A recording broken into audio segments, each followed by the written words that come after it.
ప్రతిరోజు నేను ధ్యానం చేస్తాను. ధ్యానము మనకి మనశ్శాంతినిస్తుంది, ఆరోగ్యం ఇస్తుంది, ఆనందం ఇస్తుంది, ప్రశాంతత ఇస్తుంది. చక్కటి ధ్యానం ద్వారా ధ్యానోదయం కలుగుతుంది. అద్భుతమైన ధ్యానం, అనంతమైన ధ్యానం. ప్రతిరోజు పండగ అవుతుంది.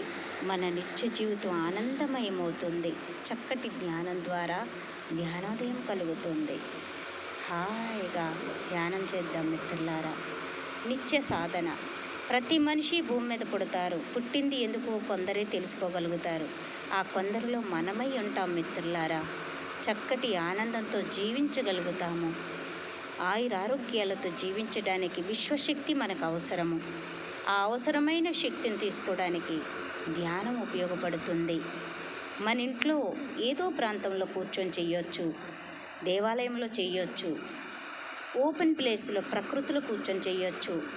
విశ్వశక్తిని తీసుకోవటమే ఈ భూమి మీద ఉన్నంత వరకు ఆరోగ్యంగా ఆనందంగా జీవించడానికి ప్రకృతి శక్తి ఉపయోగపడుతుంది.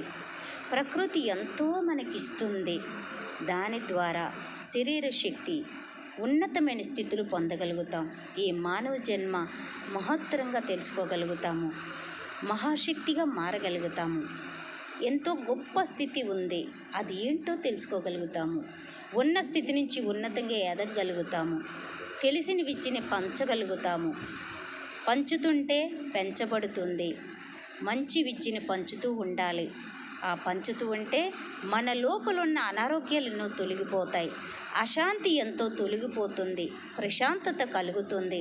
అలాంటి ధ్యానాన్ని మనం చేస్తున్నాం మిత్రులారా.